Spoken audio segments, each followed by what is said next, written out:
So, good morning, everyone. Hope everyone is listening well. Welcome to the weather briefing. Today we have also the NOMEC course that is taking place in Vilnius, and they are joining us today also. So welcome all, and wishes for good work. Also, Christina is sharing with me the presentation, and she will talk about the weather situation over the Baltic, the northern countries. For those who attend this briefing for the first time, just some remarks. You are welcome to ask questions and make comments.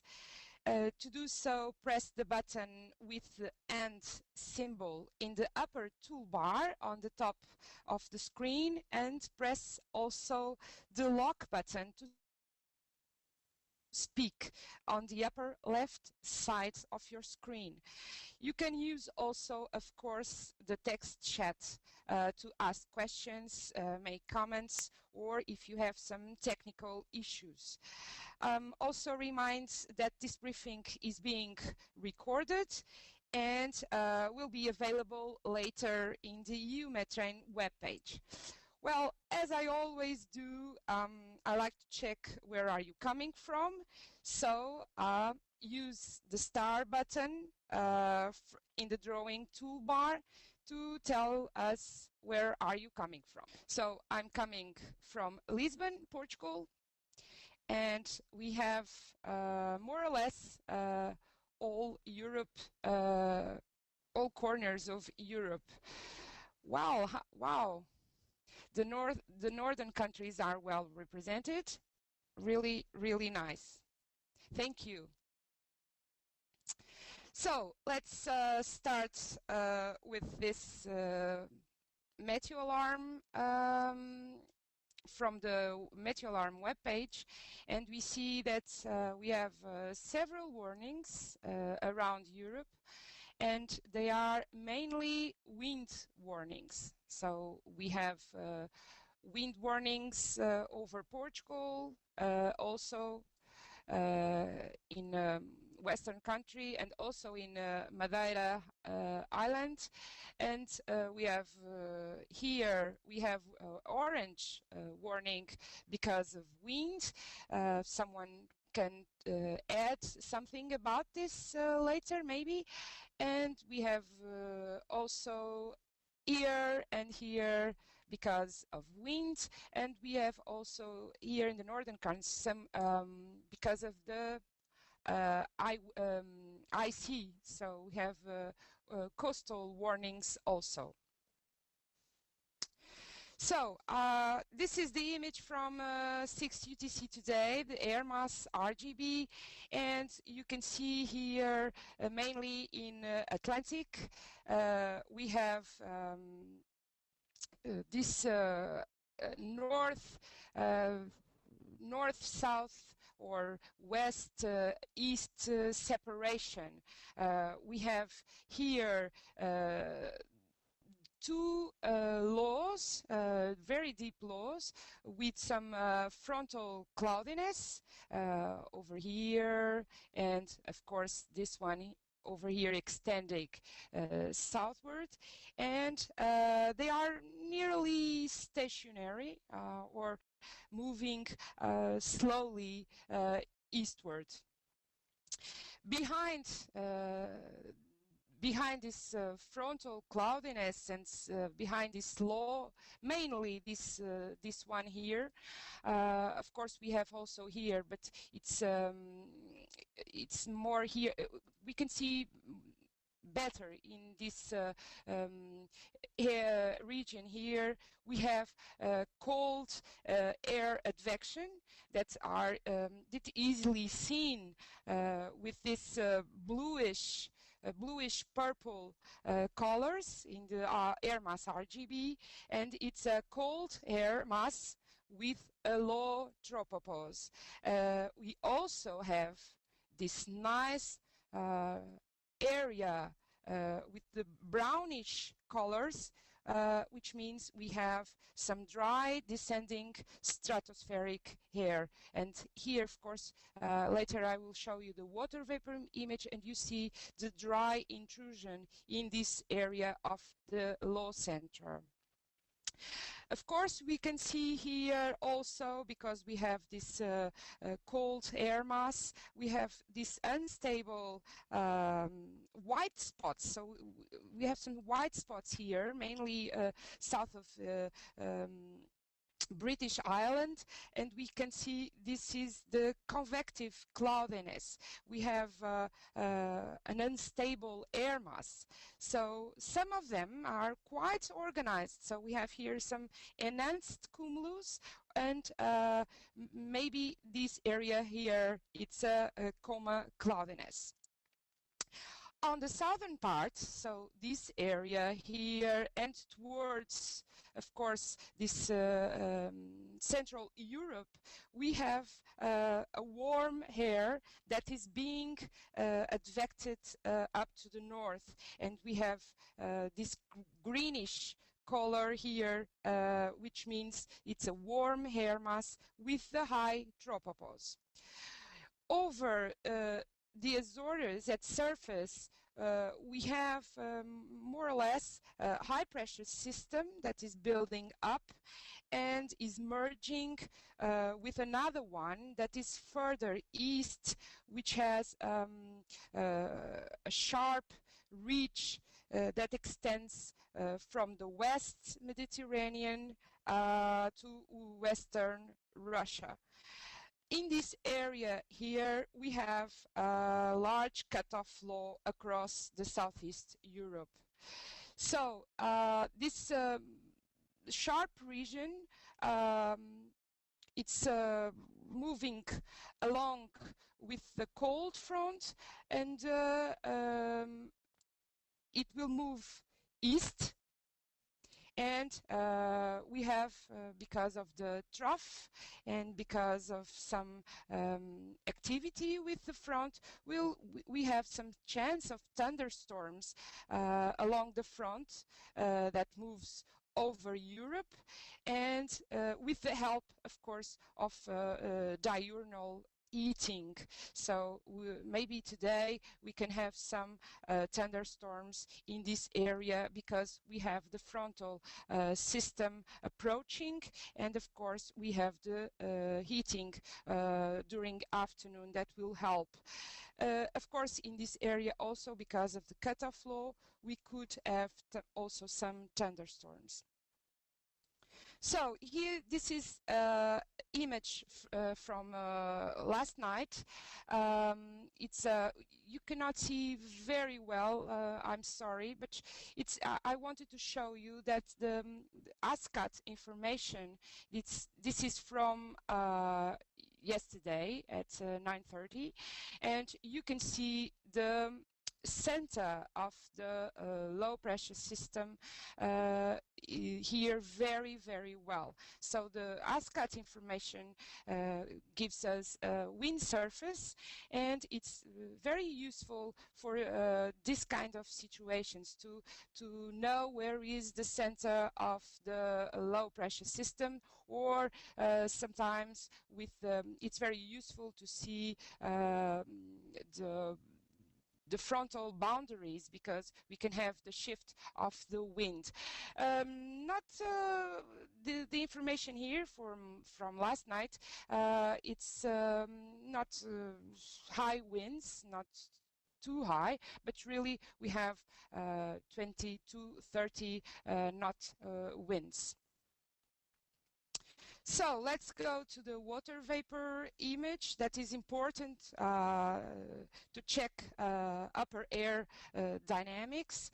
So the main features are the moisture and dry boundaries that we can see very well here when it show you the stratospheric intrusion in the RGB air mass with the brownish colors, and we see here this area of dry zone it's black, it's no moisture. Also, it's important to see the position of the jet stream.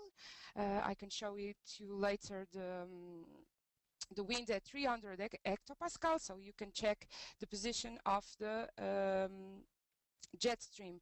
Also, with the jet stream, we can see if we have some areas of possible turbulence. So it's important to see how, where are the jet stream.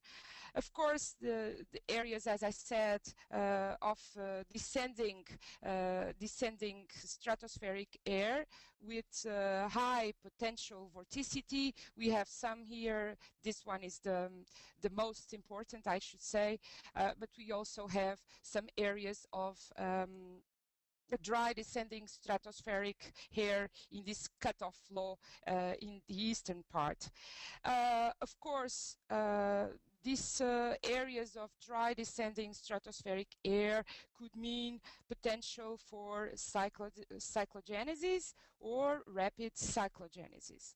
So the water vapor images are very important also to check the model performance. And you can use in the ePort page, you can compare the real image with the simulated water vapor image. So you can use to check the model performance. Also, of course, if you want to check the surface levels in the ePort page, you can also use the night microphysics RGB and compare it to the low cloud cover. That's from ECMWF model. So let's continue, and here we have the infrared 10.8, the 300 hectopascal and mean sea level pressure. In the CN is the 300 hectopascal, and black, not very well seen, but I think you can see it. We have the mean sea level pressure. So you can see the low pressure system here, the cutoff area here, and of course this region with the frontal cloudiness over here, so going south to north region.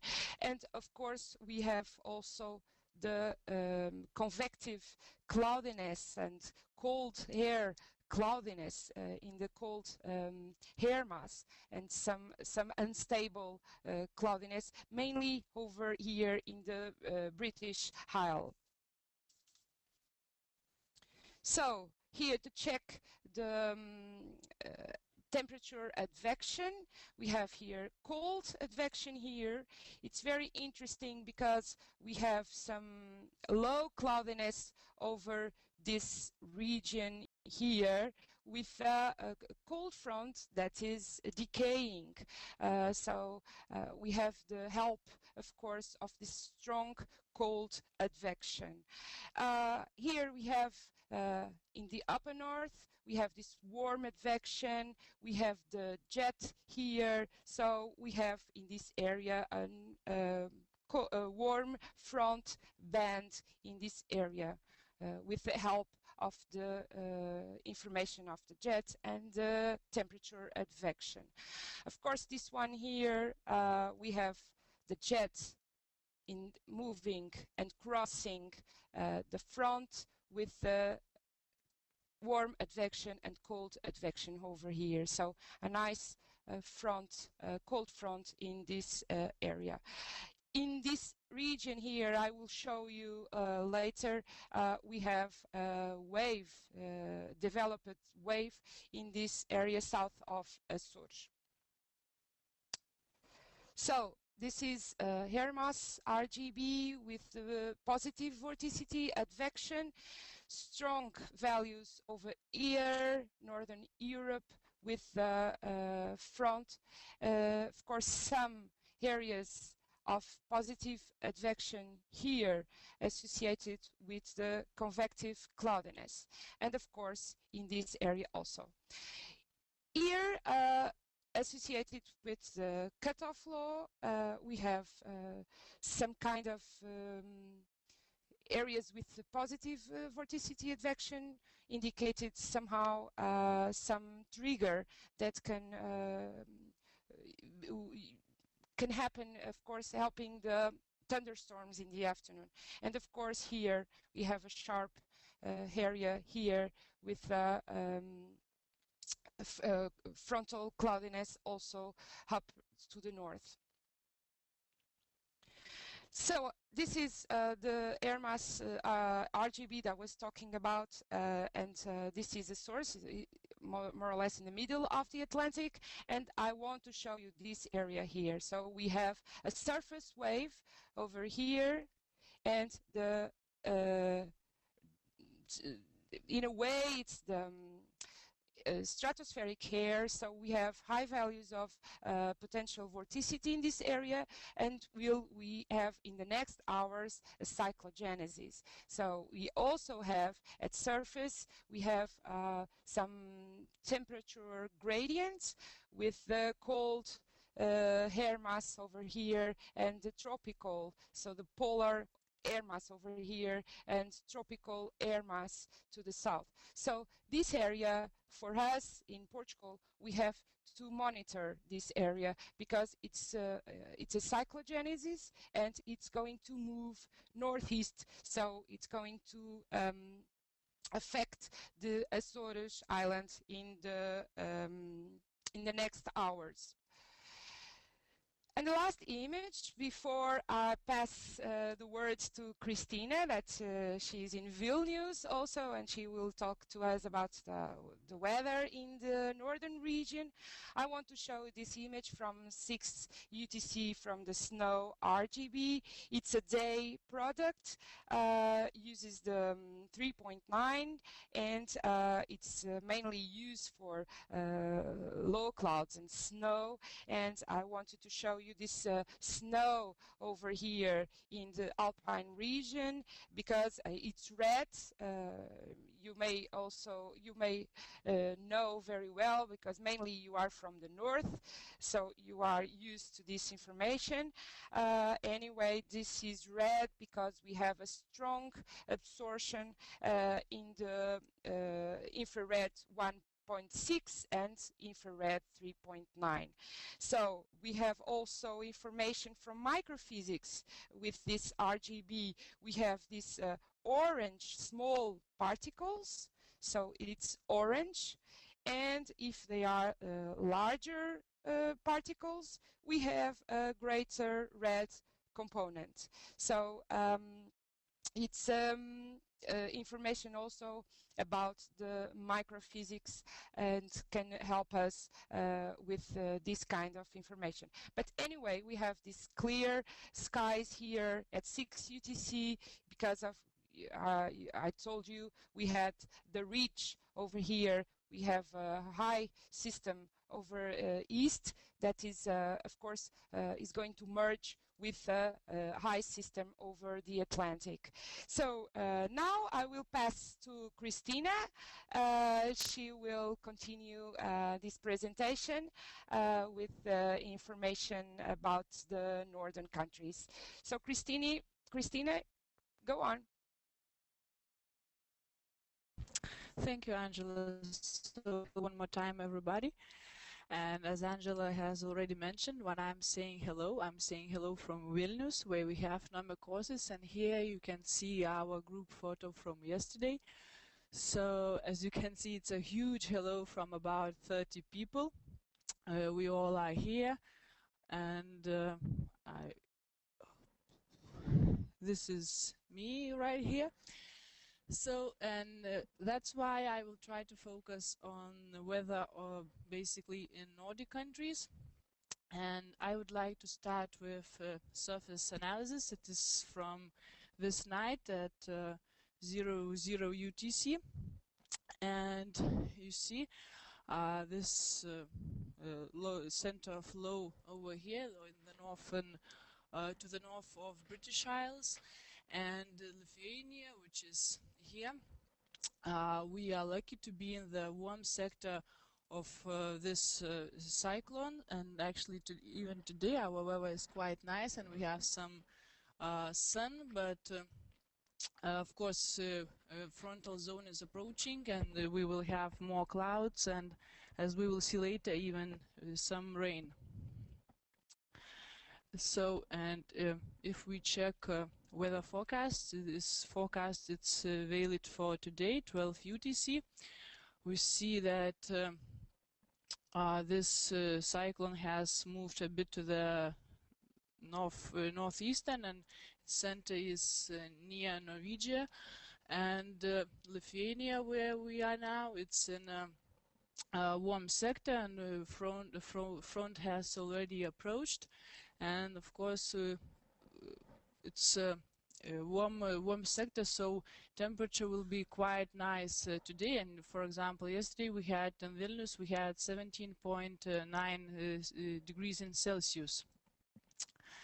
And Angela already showed this meteor alarm image, but I will try just to shortly one more time to talk about all these warnings in Nordic countries. So it's also, as Angela already mentioned, it's basically mainly because of winds, and also I saw that in the northern part of Finland they are expecting snow and sleet.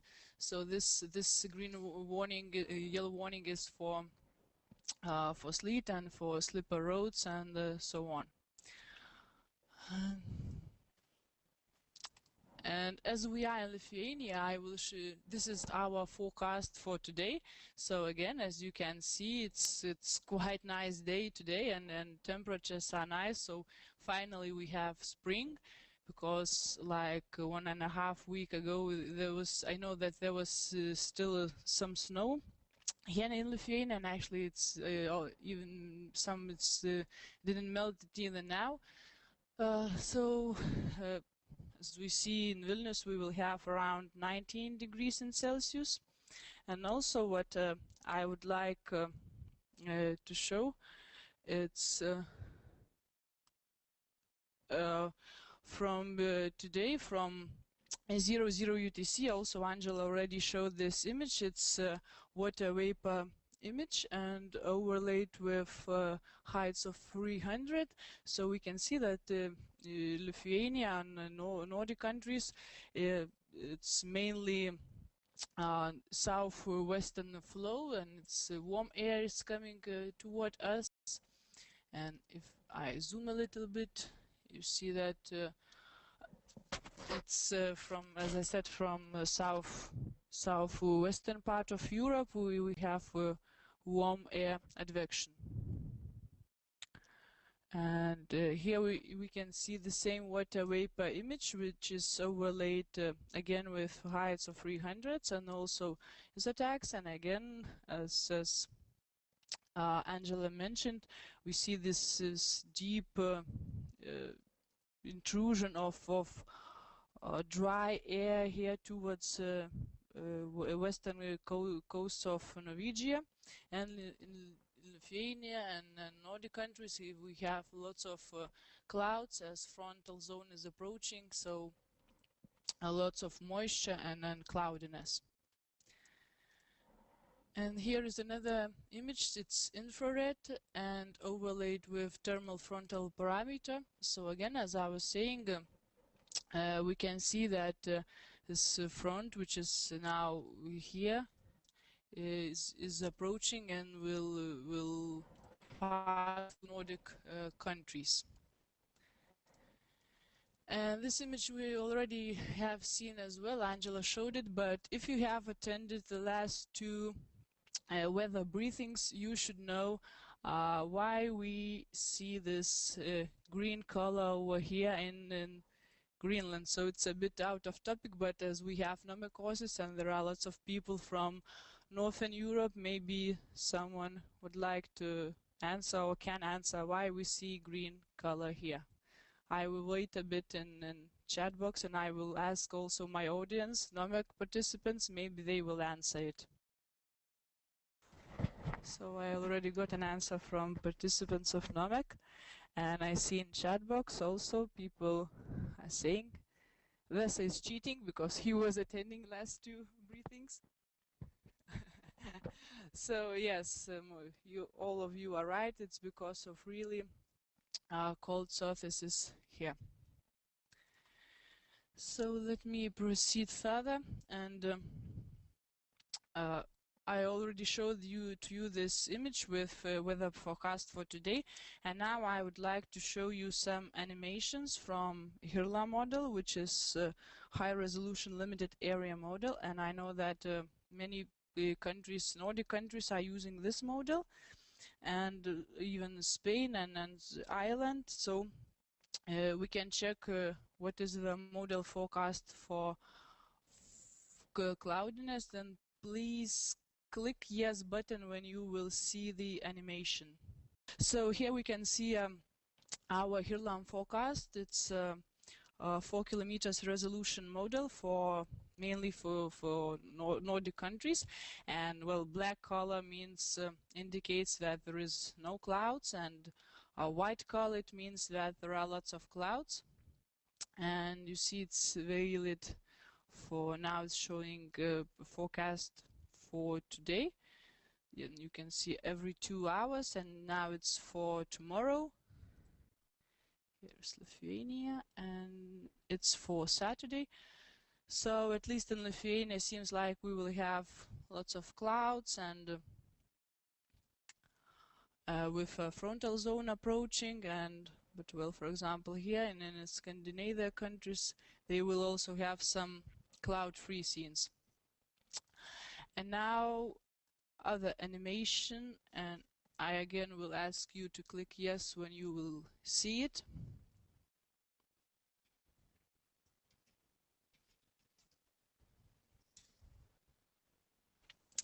Okay, I can see some yeses, so I hope you can see this animation. And this is HIRLA's forecast for precipitation. And I'm sorry that here it's written in Lithuanian language, but now you see a forecast for today, again every 2 hours. And now it's for tomorrow. And soon we'll see Saturday. So now it's Saturday. So again, this color bar means that it's snow and how many millimeters in 1 hour, and this color bar means that it's rain approaching, and again how many millimeters in 1 hour. So we see this line approaching all the Baltic states, and also some rain in Finland and Sweden, and in Norwegia we see that HIRLA is forecasting snow. Unlucky Norwegians. And the last animation I would like to show you, and again the same request, please click yes when you will see it. Okay, I see people clicking yes. So this is the same HIRLA model, and it's forecast for temperature. And what was interesting for me, that now it's forecast for tomorrow, and now it's for, you can see it for Saturday. And please pay your attention here in Poland and in a part of Germany, it's forecasting up to 27 degrees in Celsius. So it looks like summer. So I think we will check later if he was right or wrong, but well, it's quite nice temperatures. And in Lithuania, during nights, I think we will have some minuses, some negative temperatures, but daytimes it will be like around I think to 12 or 14 degrees, so quite nice weather here. Okay, and I think, Angela, that's all what I wanted to show. And again, our numeric participants, so thank you for listening, and you can proceed now. Thank you, Christina. A very good presentation, and it's interesting because of this final animation with the temperatures. Of course, that's why maybe there can be some thunderstorms today with this daily heating and of course the cold front approaching. Well, the next slide is to tell you that next month we will not have the regular weather briefing, but we will have the worldwide weather briefing. So you are welcome to assist this event week. It will be on the 20th of May until 24th, and as you can see here, we will have sessions from all around the world, and all continents are represented here, and I think it will be a very good way to know the weather in other places in the world, so to know better how the weather works in other places. So we have from USA, North America, South America, we have Australia, we have Africa, also South Africa, Asia, Europe. We have lots of sessions. You are most welcome. You can already register in the EUMeTrain org. So this is my final words. Thank you very much. So you can see here our class and how we were listening to Angela's presentation, which was really nice. And so thank you, Angela, very much.